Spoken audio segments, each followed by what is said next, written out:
എല്ലാവർക്കും നമസ്കാരം. എൻ്റെ യൂട്യൂബ് ചാനലിലേക്ക് സ്വാഗതം. ഞാൻ അഡ്വക്കേറ്റ് രാജഗോപാലൻ നായർ, കേരള ഹൈക്കോടതിയിൽ പ്രാക്ടീസ് ചെയ്യുന്നു. ഞാൻ യാത്ര പോകുന്നത് അമേരിക്കയിലേക്ക്, കൃത്യമായി പറഞ്ഞാൽ സന്ദീപ് എൻ്റെ മകളെ വിസിറ്റ് ചെയ്യാനാണ് പോകുന്നത്. ഇതിൻ്റെ 5ാമത്തെ യാത്രയാണ്. സാധാരണ ഒരു അപ്പർ മിഡിൽ ക്ലാസ് കേരളീയന് പോലും അമേരിക്ക വിസിറ്റ് ചെയ്യുക എന്നുള്ളത് വളരെ ബുദ്ധിമുട്ടുള്ള കാര്യമാണ്. രണ്ട് കാര്യങ്ങളുണ്ട്. ഒന്ന്, അമേരിക്കൻ വിസ കിട്ടാൻ ഏറ്റവും ബുദ്ധിമുട്ടുള്ള വിസയാണ്. ഏതാണ്ട് ഒരു 18 വർഷങ്ങൾക്ക് മുമ്പ് അമേരിക്കൻ വിസ ഇൻ്റർവ്യൂവിന് വേണ്ടിയിട്ട് ചെന്നൈയിൽ പോയിരിക്കുന്നത് ഓർമ്മ വരുന്നു. ഈ വക്കീലന്മാർ ഞങ്ങൾ ക്രോസ് ചെയ്യുന്നത് പോലെ വളരെ കൃത്യമായിട്ടുള്ള കാര്യങ്ങളാണ് അവർ ചോദിച്ച് മനസ്സിലാക്കുക.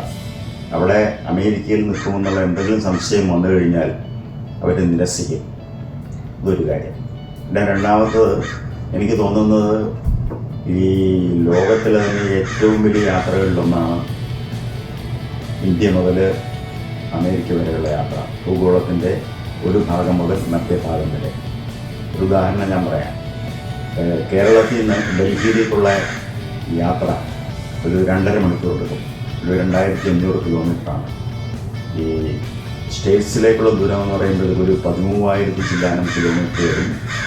20, 21, 22, 21 മണിക്കൂറെങ്കിലും ഫ്ലൈറ്റ് ടൈം തന്നെ എടുക്കും. അപ്പോൾ ഇതിനുള്ള യാത്രാ ചെലവ് നിങ്ങൾക്ക് ഊഹിക്കാവുന്നതേ ഉള്ളൂ. ബാംഗ്ലൂരായിരുന്നു എൻ്റെ ബേസ് ക്യാമ്പ്. എൻ്റെ കൊച്ചുമക്കളുടെ കൂടെ തന്നെ 2 ദിവസം നിന്ന് കഴിഞ്ഞാൽ വല്ല പോയതിനറിയിച്ച് ഞാൻ റീചാർജ് ആകും.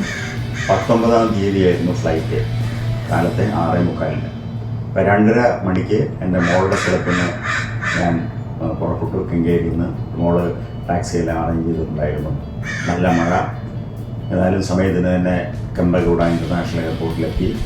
കമ്പൽഗൂഡ ഇൻ്റർനാഷണൽ എയർപോർട്ട് ഈ ലോകത്തിലെ തന്നെ 58ാമത്തെ ബിസിയസ്റ്റ് എയർപോർട്ടാണ്. 4 സ്റ്റാർ ഫെസിലിറ്റി ഉണ്ട്. ഒരു 3 മാസം തുടർച്ചയായിട്ട് ഏറ്റവും നല്ല എയർപോർട്ടിനുള്ള അവാർഡ് കിട്ടിയതാണ്.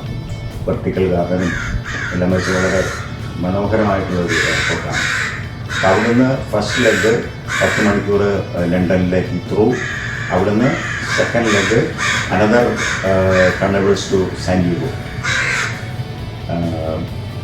ബാംഗ്ലൂരിൽ നിന്ന് ലണ്ടനിലേക്കുള്ള യാത്രയിൽ എൻ്റെ സഹയാത്രയിൽ ഒരു കുട്ടി ലണ്ടനിലെ ഫാർമസിയിൽ PG പഠിക്കുന്ന ഡൽഹിക്കാരത്തി ഒരു പെൺകുട്ടിയായിരുന്നു. മറ്റേത് കോയമ്പത്തൂരുകാരനൊരു പയ്യൻ ലണ്ടൻ്റെ അടുത്ത് തന്നെ സോഫ്റ്റ്വെയറിൽ വർക്ക് ചെയ്യുന്ന ഒരു എഞ്ചിനീയറാണ്. സുഖമായിട്ടുള്ള യാത്ര.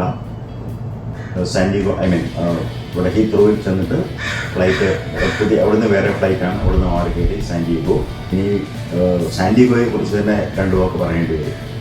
സാൻഡിഗോ കാലിഫോർണിയ എന്ന് പറയുന്ന സ്റ്റേറ്റ്, അമേരിക്കയിൽ 3ാമത്തെ വലിയ സ്റ്റേറ്റാണ് കാലിഫോർണിയ. അതിലൊരു കൗണ്ടിയാണ് ഈ സാൻഡിഗോ.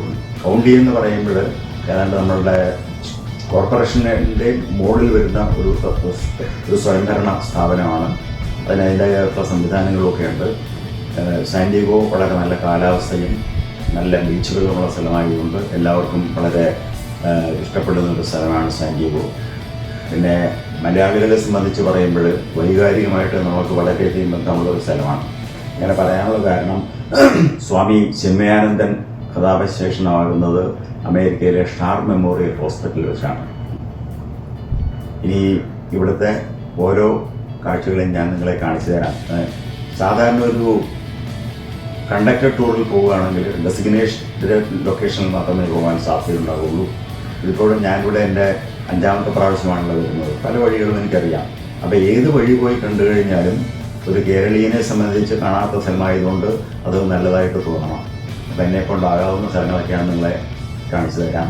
അപ്പോൾ തൽക്കാലം ഞാൻ ഇവിടെ നിർത്തുക. അടുത്ത ദിവസം തന്നെ ഞാൻ ആദ്യത്തത് അപ്ലോഡ് ചെയ്യാം. നമസ്കാരം.